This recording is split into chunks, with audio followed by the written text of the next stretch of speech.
So today we are joined by Analysis of a Crime with CD, who is a retired detective from Special Investigations based in New York. Basically, in this video, we're going to talk about the Idaho case, the Idaho murders, and some of the more recent developments concerning that case. So welcome to you, CD. Great to have you here. Hey, what's up? How are you? Yeah, I'm good. I'm doing good. What we're going to do, first of all, we'll just start off by reading out some of the items or all of the items which were discovered at the property of Bryan Kohberger just recently. Perfect. See if anything sort of sticks out to you in particular based on those items. So anyway, what was discovered from the property of Bryan Kohberger? There was one nitrate type black glove, one Walmart receipt with one Dickies tag, two Marshall's receipts, a dust container from Abyssal Power Force vacuum, hopefully I'm pronouncing that right. Yep. 8 possible hair strands, one fire stick, one fire TV stick with cord and plug, one possible animal hair strand. Then we've got 1, 2, 3 possible hairs, 4 possible hairs, one computer tower, one collection of dark red spot collected without testing, 2 cuttings from an uncased pillow of reddish brown stain, larger stain was tested, and 2 top and bottom of mattress cover packaged separately, both labelled C multiple stains, 1 tested. So what sticks out to you initially on what they've discovered there? I mean, first of all, is this an extensive list of what they have recovered? Is there going to be anything withheld from that, or is that everything they have recovered? No, this is everything.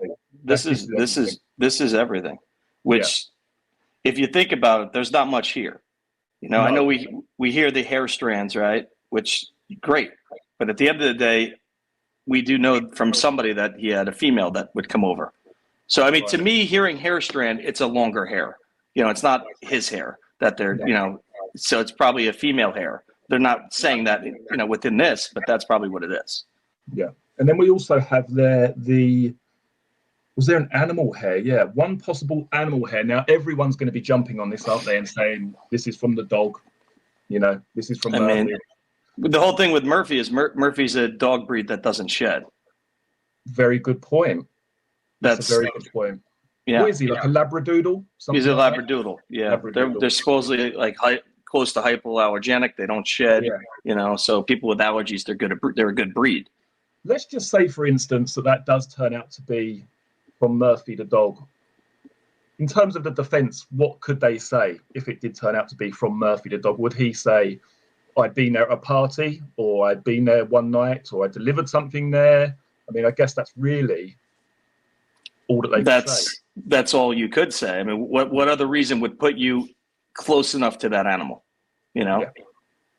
But what I do find interesting on the receipts is the Walmart receipt with the Dickies and the 2 Marshall receipts, because I believe that might have proof of buying black clothing, which we know he's supposed to be wearing. I've also heard, and I don't know how true this is, but by all accounts, the Dickies could be regarding the shoes, and apparently they are similar to Vans or have a similar sole. Dickies, they could, because you know Dickies. There's many models of Dickie shoes. I mean, they're a rugged. You could go from a boot to a shoe. So it just depends what it is. I mean, I'm sure we could look online and you could see probably soles and stuff if they are resemblant of a Vans. Yeah.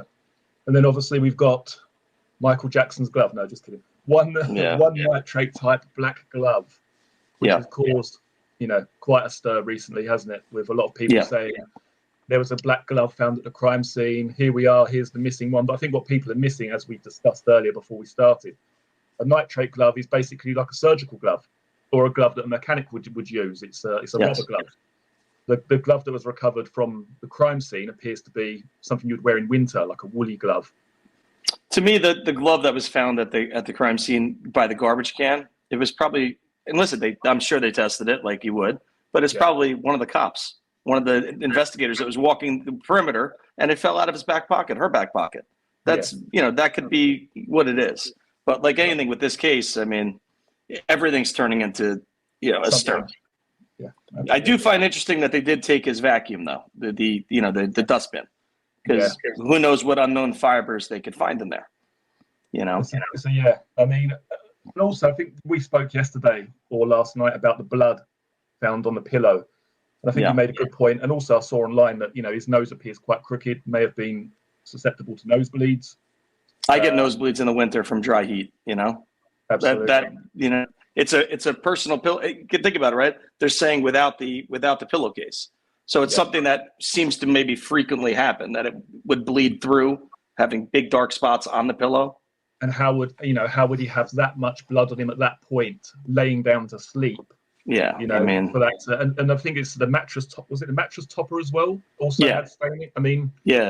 There was 2 top and bottom mattress cover packaged separately, with multiple stains.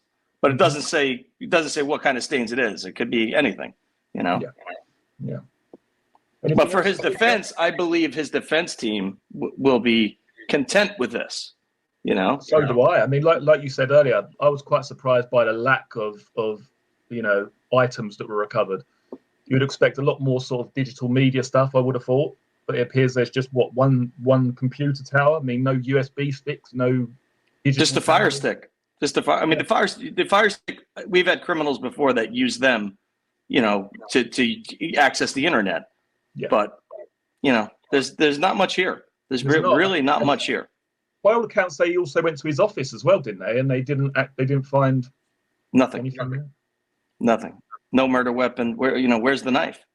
That's the biggest question. Where's the knife? Where is the knife? Where is the knife? The second thing I want to talk about is him returning to the crime scene. Now, where do you fall on that side of the fence? Are you more of the belief that he was returning there to recover the sheath, or more to sort of relish in what had taken place and the commotion that he expected to find upon turning up there? No, I think he would return to possibly go in for the sheath. And the whole thing is that he had to take the knife out too soon. He wasn't ready, and everything he planned for just evaporated. Yeah. When finally the adrenaline settled down and you look for the sheath, he could have been home. Then you got to build up enough adrenaline again to say, what, I got to take a shot at this. But at that point, it was 9:12 to 9. So he was there around 9 minutes. To go in and look for that would be highly risky.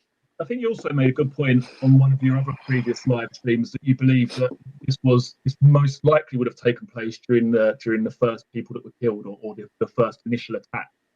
And I certainly subscribe to that idea as well. I've heard some people online saying, well, you can't say for sure. I mean, obviously, no, you can't say for sure, but it makes common sense that he's releasing that knife and, in the frenzy of whatever's happened, he's forgotten it. But I guess one other thing that I thought of was maybe he wasn't exactly sure where he'd left it or where he'd dropped it. And he was seeing if he'd maybe dropped it from the house to where he'd parked. And he was hoping that it would be outside somewhere. And as he couldn't see it, he thought, I just got to leave it. Yeah, I reached out to Jeremy. I remember you remember Jeremy, who's the neighbor right in the apartments there. Because I wanted to see, has he ever seen him or seen that car? Because if you think about it, Jeremy missed him by maybe 15 minutes. He doesn't know. Jeremy doesn't know exactly what time he walked his dog, but he said it was around 8:30 to 8:50, 8:55. So by 15 minutes, he missed. Think about that encounter. That's something that he probably would have remembered. Absolutely. That's how close of time that's why I said to you from the beginning. This is very high risk house. There had to be some connection to at least one of the girls. No, serial killer is going to just choose this home on the hill. Almost 360-degree view, you could walk up the path from the fraternity house, seeing, got to be 500 feet away. You could see the house directly, people walking around the neighborhood. It didn't fit for this to be some just random killer. Yeah, absolutely. So then, we've spoken about the knife. So the knife sheath, you don't believe there's any possibility, or you'd find it highly unlikely that he would have left that there some sort of calling card or leave it there as to tip them off, or I've been here. You don't think that's a possibility, or really very likely? Anything is possible. I just feel at how well he thought he planned to leave the sheath there, because think about the size of that knife. It's a very big knife, and being, I think it's almost exactly, I think, 7 inches. Yeah. So without the sheath being there, that could have been a sword. You know what I'm saying? The murder weapon could have been so broad what was used. Okay, yeah, you're going to know it's a fixed blade.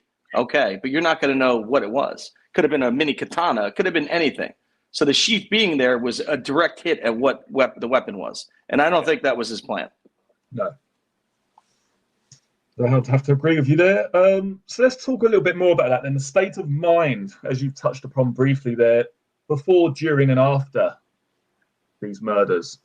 There seems to be, we'll get onto another, this planned or unplanned idea afterwards, but I think as you've touched upon there, the build-up of adrenaline, there's so many mistakes made in the frenzy of the moment and very shortly afterwards and possibly even very shortly before, these attacks happened. Yeah. What would he be experiencing, do you think, during those moments? Let's start with, before the crime was committed. It's basically, no matter how well he planned for it, there was a loss of control at some point. Absolutely. And that's where mistakes start to happen. That's why I said it from the beginning, this is a first-time killer. Yeah. It just fits, it just fits. Remember they said how sloppy the crime scene was, and people, that's the behavioral unit trying to stir him up. Did anything stir Bryan out except for his car when he went to change his plates 5 days after, and being seen on a camera? Nothing really stirred him. Yeah. So, it's like anything else, but you have so many people coming out. I'm a profiler and this is what I feel. So many have been wrong, He's an incel. He's, they're running with the incel thing. Yeah. I feel it's infatuation, it's this infatuation. Yeah. We'll get onto that very shortly. I think that's, I mean, when you go back to those forum posts that he made when he was a lot younger, supposedly, when he talks about, not being able to relate or everything seems like a movie, he seems very, very detached at that stage in his life.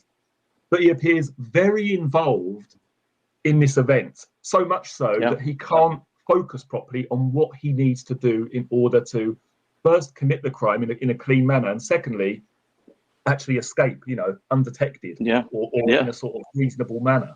So it's very interesting contrast there. As I say, his normal day-to-day life seems very detached, very sort of separate from maybe women or girls or how he communicates with people. But in that moment, like you say, a loss of control, almost it's almost too real for him at that stage. Yeah. Well, I mean, it happens with like when you hear, a professional killer, a serial killer, whatever. When they talk about their first time, they learn from their first time. Yeah. Because they did make mistakes. Look at what BTK. He was aiming for the young girl and the mother. He had no idea that the little brother and the father were there. So he killed everybody. But the whole thing was he made a mistake. He thought 2 people were there and there were 4. So he planned for, I'm going to change this next time. I'm going to make sure I know what I'm going into. It's like anything else, When you think about what it takes to commit murder, how many people are capable of it it's a high percentage, People get to that point and it's just a little bit more and they're there. Committing a mass murder, different story. Yeah, I think equally, no one knows how they're going to respond during the act. And I think, just changing this subject very, very briefly, like the case that I used to focus on quite a lot, the Essex Boys case with 3 individuals shot dead with a shotgun in a Range Rover. No one knows how you're going to react when you pull that trigger and you're covered in blood, that initial shock of what you've done. And it takes a level of control to be able to then continue on with what you're doing, which I guess is kind of interesting when you compare that to Bryan Kohberger, because he has been able to continue on. It's not as if killing these first 2 girls, if they were the first victims, it's not as if that has stopped him in his tracks. He has managed to continue on. And he became, remember what the students said from his the class that he was the teacher assistant.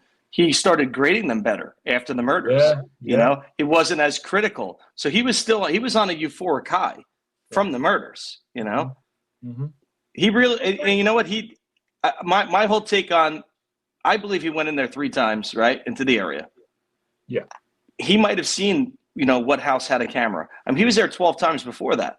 His idea was, well, I'm going to, next week after the murder, I'm going to go change my plates to Washington so that if the whole thing is any camera on a house, they're going to see a car they might see the plate a little bit. They're not going to make out the plate number. They're not going to make out the state, but the people are going to know that's not an Idaho plate. That's an out-of-state plate.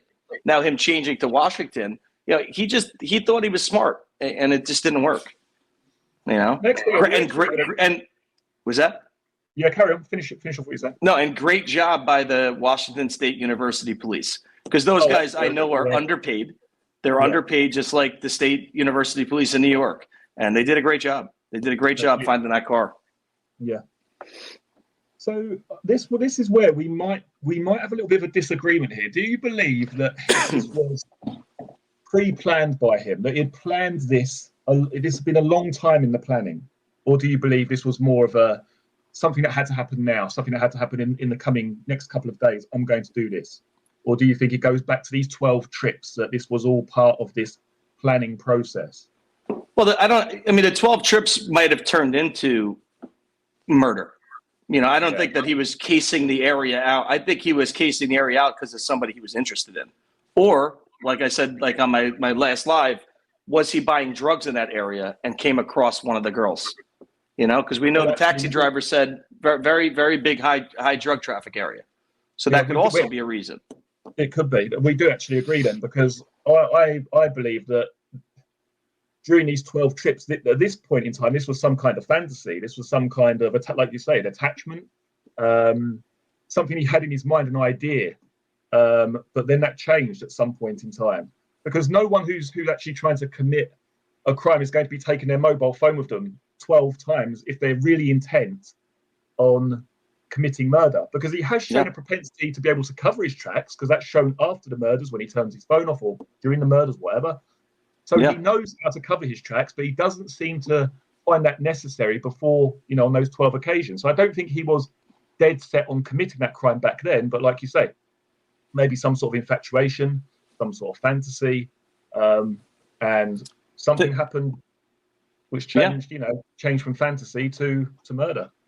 Think about when the Corporal Payne pulled him over August 21st. Mm-hmm. He was very cordial. There was really nothing to it. He got a seatbelt ticket. He gave his phone number to them. That's how they got his phone number. So he didn't plan for all this. Yeah. You would have changed your number if you're stopped August. He got there. I believe he got there.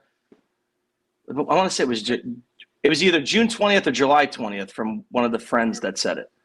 So you're stopped 2 months later, and you're thinking about committing this. You would change your number. You know what I mean? So I don't think his entering that area the whole time was to commit a mass murder. No, we're definitely going to disagree on this one. I'm sure we are. Yeah, right? I know which way you're going. Yeah, the DoorDash delivery, right? You ready for this? Yeah, I'm ready. Right. I'm sure I may have even spoken to you about this off camera, about this DoorDash delivery. Is there a possibility here? Because in the affidavit, it doesn't say categorically who actually ordered the DoorDash. Yes, it's for Zayna, but it doesn't actually state who placed the order. Yeah. Now, we spoke a little bit earlier about, was his name Chris McDonough? Is that his name? Yeah, Chris McDonough from Interview Room. Yeah, so I watched a video from him yesterday, which covered this DoorDash delivery. And I don't know if you've seen that. I don't suppose you have. No, I haven't. But he made some very interesting observations. I'm just going to read them out to you because I wrote them down last night whilst listening or watching the video. Okay, let's have a look here. So the only DoorDash open for Jack in the Box at that time was in Pullman, Washington. The Jack in the Box is half a mile from where Bryan Kohberger lived. If you were ordering from Moscow, that is, so if you're ordering for delivery in Moscow, the closest one is in Pullman, Washington. It's the only one that would deliver to Moscow is the one in Pullman, half a mile from Bryan Kohberger's property. Mm-hmm. On DoorDash.com, the Jack in the Box order would need to be in before 2:45. Yeah. Now we know that Bryan Kohberger is on the move. What time is he on the move? 2:47, roughly, somewhere around 2:47. So if you wanted to deliver at 4 o'clock in the morning, you would have to place that order with Jack in the Box by 2:45. So is it possible that he called up or whatever? And I even checked this. You can actually get gift cards for DoorDash. So he wouldn't need to use his credit card. Could have used a gift card. could have got this delivery sent there for 4 o'clock. And the reason that I say this, because when I hear of these sort of theories, I try and think to myself, how would that possibly benefit the perpetrator, or the suspect? How could it benefit them in some way? He circles the house 3 times, doesn't he? I'm wondering if he was trying to draw attention, not just to a vehicle, because it does state in the affidavit, this area is very quiet, very low traffic area. Maybe in his own mind, he's thinking, if I start driving around there, they're going to know, they're going to see straight away that, there's a white car. But if I introduce another vehicle into the scene that drives up to the house, that someone may see that. Maybe it's a red car, and they say, oh yeah, I saw a red car there about 4 o'clock, blah, blah, blah. And another thing that it does add is that it draws attention to the front of the property, potentially. So if you have someone going down to the front of the property, he's planning to sneak in around the back around the exact time. I just think there is a possibility here that he was trying to be a little bit clever and maybe planning something like that to maybe draw attention or get Zaina downstairs because it's named for her. He could sneak in the back upstairs quickly. I think because I do find it a bit odd. I do find it a bit strange that they got home about 2 o'clock, but they don't order the food until 4, or they don't order a delivery for 4 o'clock. Well, see, when you mentioned me about this DoorDash last night, remember I said to you it could take an hour to 2 hours to get to you. Yes, That's the biggest problem. That's why I don't use DoorDash, because they could tell you it's going to be 60 minutes, and then they could pick up 2 deliveries on the way to your house, and then you're 2 hours out, your food's ice cold. Yeah. That's why I don't use it. I mean, could it be possible? I mean, it is possible. But I think if that was the case, they wouldn't really talk too much about DoorDash. They said, even early on, they said they spoke to the delivery person. They were, they verified through their phone, because that's all GPS. When they're taking the deliveries, they know they left the area, whatnot. I mean, could it be possible? Anything is possible. It just seems a little bit strange that he hasn't gone there before they've gone to sleep. So he's got no idea really who's in the house. And it's just a little bit strange that a couple of minutes after that cutoff time, it would have expired. He's then in his car on his way there, almost waiting for the time when he turns up. Then after he drives off or whatever, I'm gonna spring into action. It just seems a little bit coincidental. As I said, anything could be possible. I think when he left the area the 3rd time, he went up Walenta, which takes you right around the back, because he wanted to look in the 3rd floor. There's a line of sight directly into the 3rd floor. So I believe that's why he left, because maybe, seeing the DoorDash, seeing maybe Xana was moving around, and he's wondering, is that the girl, who's aiming for upstairs? Is that, Kaylee, who's moving around in the house? So he went up to take a better look. Can he see into the bedrooms? Because you could basically, when you go up Walenta, there's I want to say there's 5 tree trunks that are laying there, so that you can't drive into the spot, but you could get out of your vehicle and walk. And I'm not kidding. You're looking directly at the 3rd floor. You can see both the bedrooms, which is pretty creepy when you think about it. So I think my take on it is he was looking to see who we saw moving around in the house. Was it the 3rd floor and building up enough to go enter? Because remember, that was after he did that wacky 3-point turn, I know, none of it, like you say, is very sloppy even before he's got in the house. He was overly amped. It's just the over adrenaline was going, and he couldn't even operate the car correctly. I mean, that's what that comes down to. Mm-hmm. I got to just grab something for my dog. I'm still here. Yeah, no worries. She's chewing on my son's big Grinch. Oh dear, that's not going to go down. What is it? It's like a 30-inch Grinch doll that my little guy loves. Yeah. So I had to make sure to take that away, or that's not going to go well. Yeah, you better hide that somewhere. I did. It's a print outside of Dylan Mortenson's door. I didn't realise this, and I'm sure you most likely do. But they found that by using a substance which detects blood. Because obviously a lot of people say, well, this guy would have been covered in blood. Why was there no trail of blood outside the house? But I found that quite interesting. It actually detects blood. That substance they used, was it black something or other? Took them the 2nd time to find it. Oh, really? It wasn't. Yeah, it says it was found the 2nd time. 2nd time the crime scene team went through. That's kind of telling that at that point they wanted to check doorways. Yeah. And I know there's a picture out there that I don't know how factual it is or not. It shows the one when you're looking into the kitchen window, it shows the bottom cabinet there. I don't know if somebody hyper exposed it or whatnot, but It could be cracks in the wood, but it also looks like blood. But I don't know how true that is, There's so many things that we just don't know yet, Yeah. I feel if there was blood in the kitchen, there would have been some of that in the PCA. Did he chase somebody to a room from the kitchen? I feel he got them all in the rooms, So you would imagine, so I guess that you're saying that he went upstairs and killed Madison and Kaylee first. Would you follow that? Yeah. I feel he did, yeah. And then from there down the stairs into think about when one of the first things she heard was Kaylee playing with her dog. Mm-hmm. Was that Kaylee playing with her dog, or was that the dog? That the dog trying to get out of the room, hearing something going on across the hall? I had an idea. I thought that it was Bryan going into the wrong room and disturbing the dog, and it jumped around. That's what I'm saying. The dog got the door going into that room, and I think when one of the girls says there's someone here, I thought maybe that had something to do with a text that they exchanged with Jack, and maybe they thought he'd turned up, or or maybe they just heard something. Yeah. But it's quite possible that he just opened the wrong door, and then went into that. Could have. I mean, when you think about it, that could have been him, coming out of the room, right, from Kaylee and Maddie, about to head downstairs, and Zaina hearing something, Yeah. Something that told her something's wrong here, and she maybe was trying to wake Ethan up. Hey, there's somebody here. You know what I'm saying? Yeah. I mean, what do you think provoked him to then go into that other bedroom? Because I had a thought that maybe Zaina was making her way back from the kitchen or something, and they then and got attacked that way. So it is a little bit out of the way, isn't it? The bedroom. Well, think about it. What if Zaina saw him? And that's what got her charged up. There's somebody here. She's going in her room. Remember, because people are trying to say that Ethan was found first. Remember who the first person is when you walk into that room from the PCA. It's you see Zaina first, then you see Ethan. Yeah. So did he get her right at the door? And then that's where where the weird comment was. What did he say? Don't worry, I'm going to help you. What was the exact wording? Don't worry, I'm going to help you. I'm going to help you. When you think about how horrifying that is. Oh, it's just, yeah. Yeah. I mean, before they caught this guy, I actually had 2 nightmares about this. Yeah, even though I'm not even in the same country. People everywhere have had nightmares. Listen, this is your biggest fear. This is people's biggest fear. You go to sleep and you have an intruder who is ready to kill.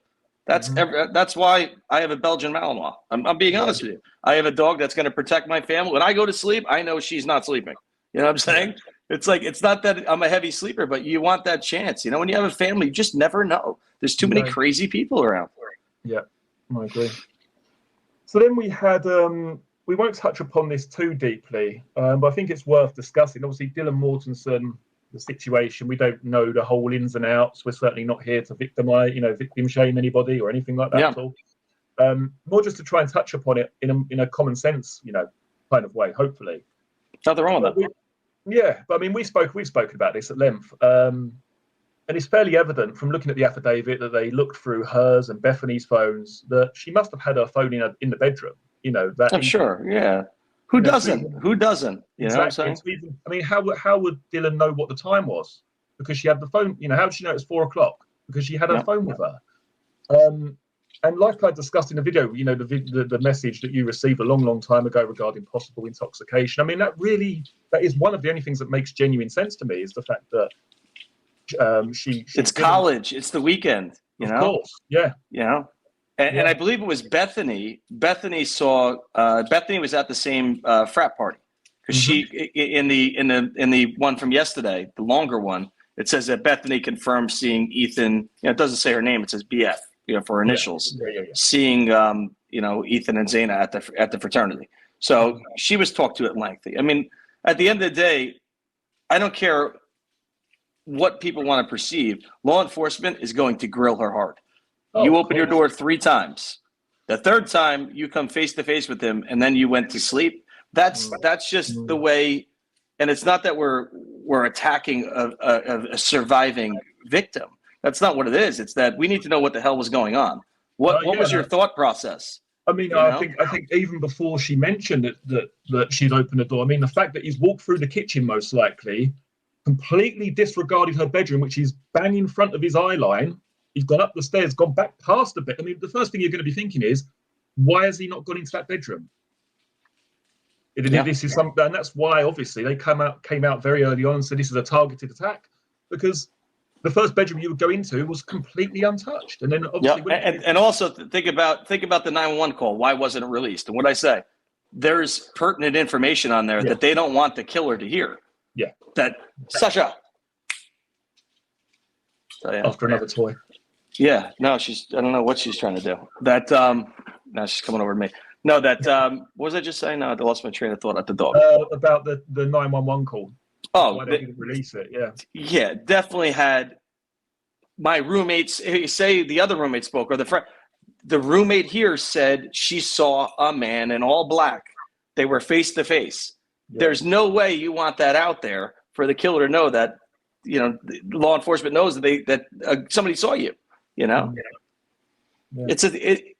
This is a wild one. It is. It is. It caught on fire with true crime, and it caught on fire with people that are never in true crime, like the Facebook groups that are here in the U.S. that are just bananas. The theories, scary stuff. Let's touch on that subject, because obviously in this country it's a little bit different. You don't really feel entitled to have information regarding investigations in this country. It's all very much kept under wraps. The police go to the CPS to see if they can charge, kind of similar to what they do in the States, but nothing is released publicly. Yeah, it's different here. It's all very hush hush. Whereas in the States, everyone feels like they've got a right to know everything. Yeah, they want everything all at once. Somebody made a comment. I forget where it was, but somebody made a comment to the effect of the day that Bryan was arrested. Right?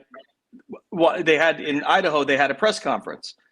This person couldn't accept that they're not allowed by law to tell you anything until he lands, is taken into custody, and given his arrest warrant.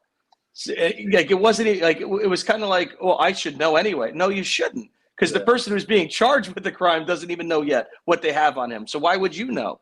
But that's just the way America is. It's everybody wants to know now. It's the same thing with you're a cop and I pay your salary. And that individual that you stop pays your salary. It's just, it's entitlement that you're not entitled to. Yeah.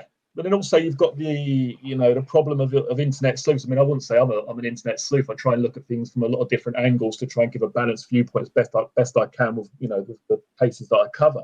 But, I've come across videos of people just going on Google Earth and zooming in and, who's this white vehicle? Who's this belong to? And putting out names. It just seems very, the thing is, how can you possibly expect to find the killer when you have none of the information regarding the investigation? 100%. Think of how many people were implicated as the killer in this. Exactly. Anybody attached to any of the girls were implicated as the killer. Yeah, you had a male ex-FBI agent on a news station after he said that Stephen Goncalves is talking too much. Mm-hmm. He basically said they need to take a look at him as the killer. Yeah. This is a retired FBI agent throwing the father of a victim under the bus. Yeah. Like you can't make it up with this case. You just can't. You can't. And like I say, I mean, how do people at home genuinely expect to be able to use Google Earth, zoom in on about 5 or 6 trucks, and then think that person's the killer? And then they even started looking at the people that actually own the property. I mean, obviously there are some benefits and some advantages to people being able to research crimes and cases, and on the odd occasion maybe you'll strike gold. But yeah, it could happen. It just I think it has happened in the past. My whole thing is, hey, leave it. My whole thing is, no matter what you're finding, right? Why do you need to publicize it on Facebook? Send the tip in. If you feel you have a tip, send it in. But there's no reason that you need to go and tell 228,000 people in that Idaho Facebook group what you found. Mm-hmm. You know what I'm saying? Because now you got people calling that house and basically calling them a killer. It's seriously crazy. You find it good, you're digging, good. Dig. But there's no reason to publicize every little thing. No. Make people suspects that have nothing to do with this case. And I think that is maybe one of the downsides of releasing sporadic information, is that you get pieces of the information and people run with it and make up the rest on their own terms, don't they? Yeah. A lot of the time. Well, think about it. The Moscow police tried to, downplay everything that they felt wasn't true. They came out and said that, but it got to a level where it would impede the investigation to every day come out and say, this has nothing to do with it. You can't. It's a full-time job in itself. Yeah, you can't. You're busy solving a quadruple homicide, and you can't. Think about the one car that they had in where was it? Colorado? Where's that car that crashed? Wasn't it maybe Colorado? It was Colorado, I think. It had front end damage, and no, that's the car right there. It wasn't. That's the Yeah. It was a car. It was a car that was involved in a vehicle accident, and it was just sitting on the side of the road. Yeah, that's the problem, isn't it? The more they have to work with, the crazier it gets sometimes. That's the problem. But because you have these groups, and these groups are making groups. You know what I'm saying? Yeah. So then recently it's come out that we've been told quite a lot that there's no contact with the victims, there's no connection here between Bryan Kohberger. But then recently we've heard that there's some Instagram messages sent from Bryan Kohberger to one of the victims. Yeah. And I think that also goes back to like you said earlier, the location of the property, how risky that place was, even though it was probably quite dark and whatever else. The location of it, not the prime location, unless you needed to do it there. Yeah, I agree. I mean, that's why the whole could have been house targeted. No, it just doesn't fit. I said it's going to come back down to, even if it's just a one-time contact to at least one of the girls, there was some kind of contact made that caused an infatuation, and that's what we're finding out. Just common. It's when you take all the factors and you put them all together: the house, the hill, the apartment next door, the driveway in the back. That was people would drive in there at all times. You just never know what's. Yes, it was secluded back there. You had a corner spot to look into the house, from the little bushes and a couple trees back there, but it wasn't. It wasn't just land where it was open and nobody's around. Yeah.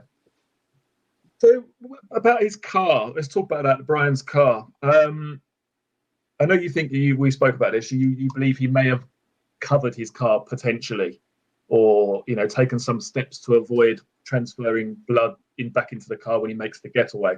Yeah, I find it really hard to believe that if they come back and say there's nothing in that car, I'm going to be shocked. I'm going to be stunned, actually, to be perfectly honest. I agree. I mean, listen, the violence that was involved in these murders, each person, for it to happen to one person and get in the car and drive away, but not four people to find nothing, I mean, and also combine that with the fact that most likely he didn't have any injuries, that he went back to school, didn't he, the next day? This is something I'm going to drop on here to you. And I'm meaning to put this in a video. I haven't had time with the week I had. Remember how there's a news article out of how 3 days later, I believe it was 3 days later, he goes to the doctor. Oh, that's right. How everybody's canceling classes, right? They're not going to class, they're not doing this, but this guy goes to the doctor. Why do you think he went to the doctor? Well, I don't know. Didn't I read in an article? It was a routine. Yeah, but what do you think he did there? I don't know. He made sure the doctor saw his arms. Right. He was here 3 days after. He had no visible injuries. That's the best. That's the best part of a defense you could have is a doctor to see you. Yeah. I mean, that's what I'm going to say. If this car comes back and they say it's clean, and he's got no wounds anywhere on his body, I'm not going to say I believe he's innocent, because I believe he's guilty. But surely that's going to be quite strong for the defense's case. It absolutely would. They went over that car with a fine-tooth comb, and whatever's in there, they're going to find. But at the end of the day, you could put mats that come out. There's little things you could do. But also remember, there was a little bit of snowfall on around there at the day of the murders. That morning there was a little bit of snow. There was nothing that looked like blood, even from the drone footage that day. You had that one. There's one spot that you have like a boot print, a shoe print, whatever it is that you could see is kind of like moist onto a rock, and then a little bit of the grass. Yeah. But there's no like dripping blood trail. Not that you're going to see it, anywhere, but you don't see them looking at anything, in the grass wise, focusing on it. You know, where'd they go focus a few days later? In the street, you know, at tire marks. You know, they had a different group come in and analyze the tire tracks. You know, that's something that might come up and play at, you know, later. They might have the tire sample, like, you know, go back to My Cousin Vinny. You think about My Cousin Vinny, the movie, you know, with the positive attraction and whatnot. Yeah, you just don't know. I mean, I would imagine they got something from those tire tracks though, because they did appear to leave quite a mark behind. So I would have thought that, you know, they could have gained something from that. Yeah. Yeah. I mean, and think about I think it was Linda Street, whatever it was. There was a camera on the roof there, and it caught the vehicle rushing out at whatever time it was.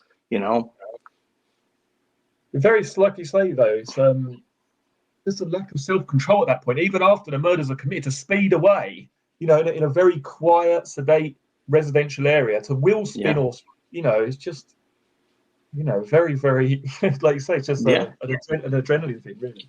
Oh yeah, it's totally, you know, totally. And then when that adrenaline comes down and everything just, you know, goes, you know, you come back to like a realm area where you could think again. That's where I believe it might have been 8 o'clock in the morning, 8:30, and he's like, "Man, where's the sheet?" Yeah, you know. I mean, with what we've got at the moment, how do you feel that the defence will attack this with what we've got? Obviously, they're going to try and say that the phone, you know, evidence is largely circumstantial, I'd imagine. It's all circumstantial, you know. Yeah. What do they have on him? One sample of his DNA on the sheet button. Yeah, that's not very strong, is it? Either.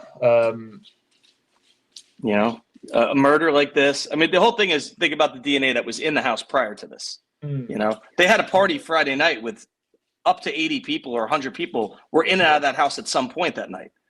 So think about all that. That's not from a week ago. That's from 2 days before. You know, there's touch DNA on everything. You know, that's a lot of DNA to have in a place. The bathroom, it's everywhere. I mean, so let's just say then, you know, playing devil's advocate, that the car comes back clean. I mean, really, they're going to be looking at the totality of the evidence, really, to try and convict, aren't they? Then rather than, you know, they'll bring a specialist in for each piece. You know, they already hired a crime scene, another team to do, you know, their own team to do a 3D analysis. So they have that for, you know, that, you know, they might take into account his arm and his arm strikes, you know, against the autopsies. There's so many different ways that this can go. Apparently, they also took the mattresses away on a pickup truck, which, by all accounts, wasn't a particularly good idea in terms of preserving evidence. Well, they had him in a white, like, zip-up sealer cover that you could see through, and you could see, you know, some bloodstains. You know, which at the end of the day, why didn't you use the closed truck? I know. I mean, what if it, you know, heaven forbid, it fell off the back of the truck? That's upset. Like, there's been, you know, and I'm pro law enforcement, of course, but there's been some hiccups, like taking the vehicles out of there on November 29th. You know, the vehicles were removed after they got notification of Bryan's car on the 29th, because it happens the same day. You know, 12:40 in the morning on the 29th. So it was the next day, not, you know, the next morning is when the cars started getting removed as it started to snow. So, you know, why wait 16 days to get the cars out of there? Especially it started snowing. Why not tarp the vehicles while you're removing them? You know, there's just things that they did that just don't make sense. From the beginning, they had a car parked directly in the crime scene at the door. You know, that guy's stomping all over your crime scene. You know, the whole thing is you want to eliminate, you want to get everything outside done so that you can move around out there, and then you go inside. There was like simultaneous, then they're coming back to do things. So yeah, they were probably, I don't think they messed up at all getting any evidence, but they just did it a little differently than you would see elsewhere. So do you genuinely believe that Bryan Kohberger thought, even after this crime and knowing the mistakes he had made with leaving the sheath and possibly being seen by a camera and having his phone on at certain points, do you believe he thought he was going to get caught at some point? I think he felt it after the sheath was gone. You know, his whole thing is, think about it. There's only one sample on it, so that's pretty much, you know, how did that one sample get on there? At what point didn't he touch it with gloves on? Because there was nothing else there. So that tells me that, you know, there was no other DNA found on it. That was wiped down. That was clean. You know, there's nothing else. There's no other sample on that sheath but that one spot. Very telling. Do you think that's why it tells me he planned. Do Do you think that they'll actually find anything at his property then? Of all the stuff that they've recovered and they've got to test. Do you think that they'll find anything incredible? I mean, I'd find it hard to believe they won't find something. Well, we know he cleaned his car. We know that they took the garbage. That's normal. The FBI will use the town garbage and go pick up garbage and take it back to be analyzed, because you don't want the garbage bin picking up and then you taking custody of it. So you have to have the FBI agents actually drive the garbage truck. They go there and they do the regular normal job of picking up the garbage. Yeah. I don't know. I don't know if they're going to get anything out of the car. Is different, but out of his house in PA, I don't think you're finding the murder weapon. I think he dumped it that morning. What do you think about the computer that they've seized? Do you think anything telling will appear on that, or do you think he's? I think his phone will have more. Mm-hmm. I mean, could he have been lackadaisical and used it at one point to search something? It's possible, but if you're stalking somebody on social media, you're really doing that from your phone. I don't think there's really a great web browser to search Instagram and stuff. They all look weird. Yeah. This case is it's mind blowing when you think about it. Just the whole totality of it, from when they were found, to the mystery of the 911 call, all the way to where we are today. It's like we've learned a lot, but there's a lot we don't know. Did they say when those messages between Bryan Kohberger and one of the victims? Did they say when they took place? Was it a couple of weeks before or something like that? I don't know the exact time frame on it, but I believe there was contact right prior to the murders. I believe there was contact. We don't know when it started. No, that's true. Yeah, basically he said like, "Hey, how are you?" And he kept repeating that because it wasn't getting an answer. And I think that just turned into infatuation, and then it turned into anger. Yeah. And also, I don't know if you saw the girl that he really liked in middle school. She kind of has a little resemblance to Kaylee. Really? Yeah. Blonde, curly hair, kind of a resemblance there. So could that have been it? Yeah. Oh, it's deep. This is deep. This is deep stuff. It is. When you got another topics to cover on the Idaho case, anything now regarding Delphi at the present time? We've just had that recent court hearing. What's to come in that case, do you feel? Well, the discovery on this case is going to be like a lot of it's a lot of paperwork. You're talking about however many tips. They want everything. His defense wants everything. Tips, witnesses. It's going to be probably another year before trial. But I also think that they were very selective with the witness statements. Yeah. They took out what they needed to fit their, not that it's a narrative, but it fit their arrest warrant for him. Yeah. But I believe there's stuff in there that's, excuse me, hold on, choking. All right. Now, I believe that there's going to be stuff in there that's going to point to a possible second person. Other parties' involvement. Yeah. Yeah. And I said it from when he was arrested, that morning of his presser, before I was on my friend Sleuth channel. And I said, I said, I hope this isn't a political arrest where they're going to say there's more to come. And that's exactly what happened. Yeah. When you're not closing the door, when there's no finality, we have our guy, this is him, this is it, the tip line would be closed. Mm. There's just more to come. There is, and it sucks because there has to be. You would have thought. I mean, I just find it. Yeah, I mean that case, the way it was investigated early on, I can kind of empathise with law enforcement regarding Ron Logan, because to me, I mean, he doesn't exactly look like the Ghana Bridge, but you could, vaguely, possibly, maybe, you could make a vague comparison, and with the information that they had. You got to think of it this way too, right? When his alibi crumbled, that put all eyes on him. Yeah, and also with his ex-partners ringing up and say, or speaking to them and saying, he's domestic abuser and he's threatened to kill me before. You can kind of understand why they went down that track. I can, but remember when they went to his house, right? March 17th, 2017, the search warrant, nothing found, zero. Yeah. A speckle of blood, in the house, in his car, in the barn, would have really, he would have been done. There was nothing. I think what shocks me most, because I would imagine that when you turn up there, let's just, picture the situation. You turn up there, you find the bodies. Surely the first thing that you try and establish is, as you've recovered a mobile phone, who they're in contact with, were they going to meet anyone, speaking to their friends to see if they've told them who they were going to meet. And that surely would have led them onto the trail straight away of the Anthony shots case. That doesn't appear to have happened immediately, or they went off of it for some reason. Yeah. It's confusing, It is. The way, remember, 6 days before they served the search warrant at Richard Allen's house, Tony Liggett, he was running for the sheriff. So the guy he was going against, they had a debate. Mm-hmm. And Becky Patty was there and asked him questions. And he basically said, I'm one guy. I'm the lead detective. I'm pretty much working this by myself. I'm doing the best I can.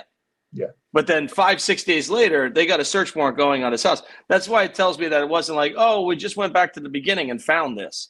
I believe there's more to that story. There has to be, doesn't there? I mean, it's like the dog ate my homework sort of excuse. It's so obvious. I mean, and then when you have reviews.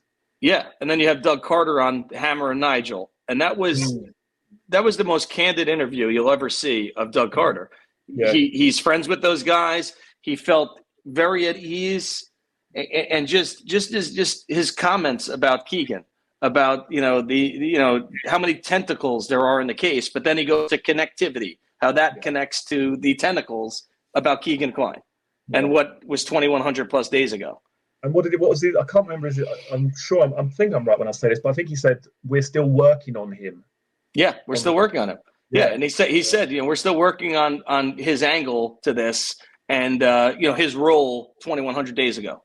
Yeah, that's very telling stuff. Very telling stuff. Yeah. If Keegan Kline had nothing to do with this, it would be done. You wouldn't still be hearing about him. When's the next hearing then regarding Delphi? And are they going to have this preliminary hearing that's similar to the? I think it's February 17th. I want to say it is. It's around the anniversary.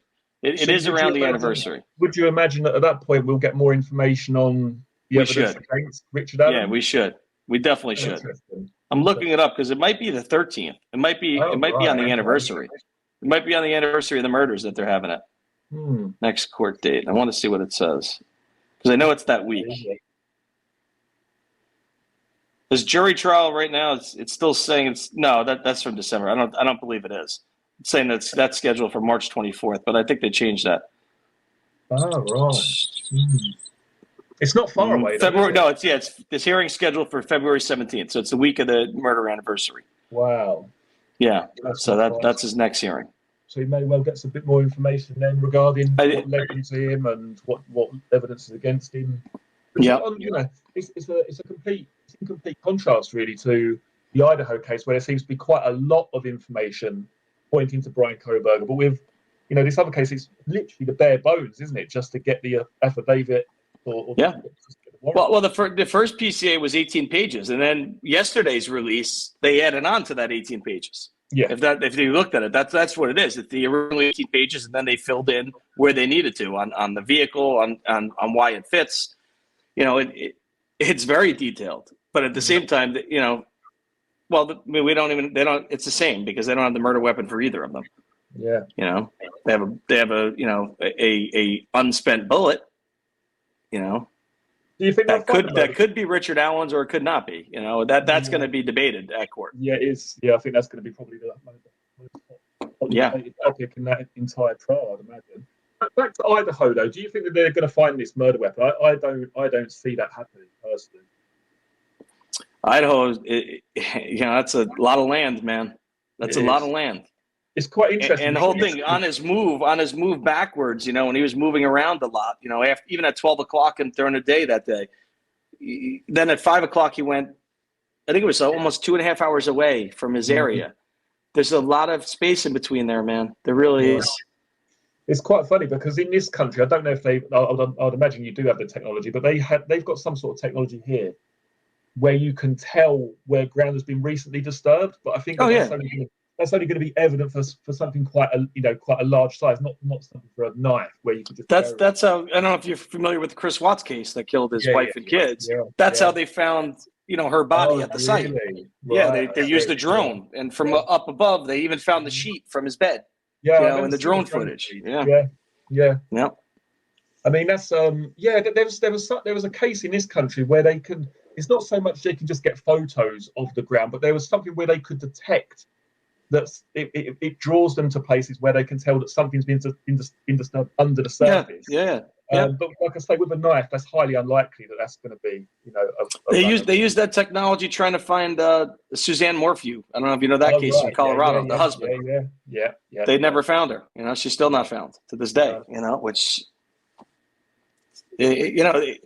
I don't know how often it happens in the UK, but America's full of crazy crimes. It's just probably not as crazy as America, but we get a lot of stabbings. Well, a lot of stabbings compared to gun crime, but thankfully they're quite few and far between. You don't tend to get these, family shootings where 6 people are dead, 6 relatives, and then a couple of neighbours. That's very, very, few and far between. I think it was 2 weeks ago. I think it was a family of 8. Even the mother-in-law. Happens way too often, man. Mental health is a big issue, and in this country, it was frowned upon for so long, and I think that still stigmatizes people to get help, and then they're too far gone to get help, and that's what happens. And that's why. And I'm not huge on the political debate of guns or no gun. It is what it is. This is America. You're never going to get rid of everybody's guns. It's just that's just. This country is founded on guns, and that was put into the Constitution that way.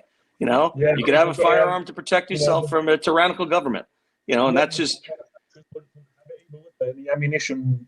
Manufacturers. It's all a money thing as well, isn't it? So. And I'm not big on. I don't understand these people that are armed to the teeth, where they basically have their own armory. I don't really get it. I don't. But that's their prerogative. Yeah, well, I see some people. They shouldn't even be able to hold a bloody pencil, let alone a gun. Well, I agree with you there. I do agree with that. At least give them some sort of IQ test that they can, they can understand what exactly they're doing. It just seems very, very, from somebody who obviously doesn't have guns in this country, it just seems really reckless. Well, the reason you don't see all right, you don't have a license yet, put it into law that you got to go through a psychological. They feel that that's going to turn into a political attack. So that's why nothing changes here. No, of course. Because any little diversion in their minds is they're attacking us. Yeah, taking our freedom. Yeah, I mean, 12 years old, kids are getting their first 22 little rifle. It's just the way. 9 years old, you got a BB gun. That's just the way it went, and it still is that way in a lot of places in the country. My kids have no idea about firearms, and they're not going to know for a while. There's no reason for it. There's just none. Not at their age. No, there's no reason for it. And you've got there's no reason for it. Anyway. And you've got a nice dog to protect. Dog to protect you anyway. So you don't she'll turn it right up. She'll turn it right up. Yeah. What was I going to say to you? What do you think we're going to see in this preliminary hearing regarding the Idaho case in June? What do you expect to come from the prosecution side in terms of extra evidence or information that they might put out into the public domain? They have to build their case. Unless the whole thing is he could waive the preliminary hearing. That could happen. Still. We don't know. That could still happen. That could still happen. Right. So we don't know, but they're going to lay it all out. They're going to go through what the whole thing is, since they didn't use a grand jury, they have to do this. If he elects to have his preliminary hearing, and that kind of helps the defense because they're going to hear what the angle is that they're going to go with. Yeah. So not that the preliminary hearing is not just that, it's, he's going to be getting off by, the preliminary hearing. It's not about that. It gives the defense a little bit of an advantage to know where they're going to come from at the trial. Yeah. So they're able to, somehow work on countering that. So you got that in June. When do you believe that when does a trial normally take place? And after that June date, I mean, it could be November. Oh, really? So if that goes, his team does have a certain amount of time with that evidence, then, like you say, to build up as strong enough case as they possibly can for his defense. Well, remember, he was supposed to have 14 days to get that preliminary hearing. He waived the speedy trial. He waived the speedy, to have a preliminary hearing in a speedy manner. So could it be as early as, late November? It could go into, January. But you're going to, within 6 months, I think, from the preliminary hearing, we're going to have a trial. Is there any chance that when we have this hearing that they come back and say, well, basically, there's no other bombshells. Is that possible that they could say, really, what we've got is what's in the affidavit plus a little bit extra, which is also kind of a little bit circumstantial in areas? It's possible. It's possible. You know? Imagine. I mean, listen, can he be convicted on what they have now? Yeah. I think more would definitely help. You know, it would. Yeah. Look at the amount of evidence they took from his apartment. It's really not much. No, it's not. Now let's say one of those hairs come back to one of the girls. That's building more credibility towards, you know, the prosecution side. But as of now, there's just not much there.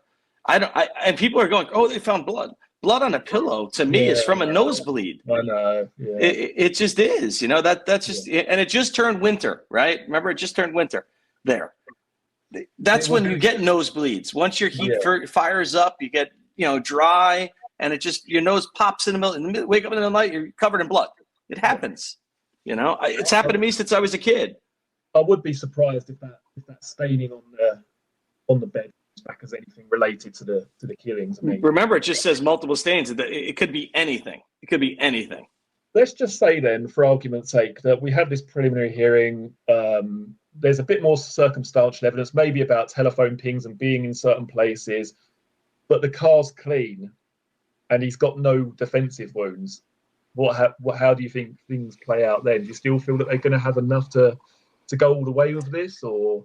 Well, knowing the weapon that it was, I don't think he would have much of defensive wounds. Right. You know what I'm saying? Think about the, you know, fight the word, oh, she fought back. You know, fighting back could just be this. You know, someone's attacking you. That's you're up. Your instinct is to cover your face. You know what I'm saying? So that's not really, you're not really striking that person. You're more or less, you're trying to block what's coming at you. You know, you saw how that's a massive blade. It's massive. Yeah. You're not talking about a 3-inch steak knife. You're talking about a massive. That's why when you hear tears, when you think of Michael Myers, you know, just what the gore that you see in those movies. Yeah. That's what was in those rooms. Well, you're talking about 3-inch tears, into the body. I mean, I looked online just to see the capability of that knife, or to see it in action, cutting certain things. I thought, bloody hell! I was pretty shocked how. Yeah. Probably funny how sharp the bloody thing was. Just straight for a big plastic bowl, just cut in half. Yeah, that thing will slice you wide open. Yeah. You know, and you're talking about and you think about the thickness of the blade too. That's a very thick gash. You know, it's wide. You know, so it does fit. I mean, I know people are talking about Ethan and how, you know, it says sharp forced object or whatnot. Do you think there's any reason why certain details of Ethan have been left out of there, or do you think that could tell us something extra, or was any particular reason for that? I think you could have beat him with something too on top of it. Really? Okay. Yeah. You know, whatever was in that room, you know, part of the bed, who knows? You know, there was a lot of this. This was violence, man. This was serious. Yeah. You know, this was violence like people have never understood. You know, I saw, when I was a rookie, I saw a stabbing, and it was a nephew and his uncle. They were watching a soccer game all day, and dude, this nephew butchered his uncle. Stabbed him 50 times. I mean, I can't tell you what the apartment looked like. It was a horror show. This is one victim. This is 4. You know, this is 4. Have you heard anything about the other surviving roommate, Bethany? I mean, you know, we're saying this about how violent it was, and you know, I share the exact same thoughts that you do. But how do you not hear something that evening? How are you not arisen by some, you know, awful circumstance taken, or did it happen that quickly? Is it the fact that it was brutal but very, very quick? Well, think about where her room was, right? She was on the first floor, right? Yeah. You have all echo coming down from even the 3rd floor staircase to make its way through the apartment down into hers.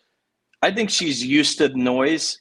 So to me, her not waking up or her not responding to it doesn't say to me, oh, something's wrong here, because that wasn't people were using her front door going in and out right by her room over and over again. And particularly on a weekend as well, you know. Yeah.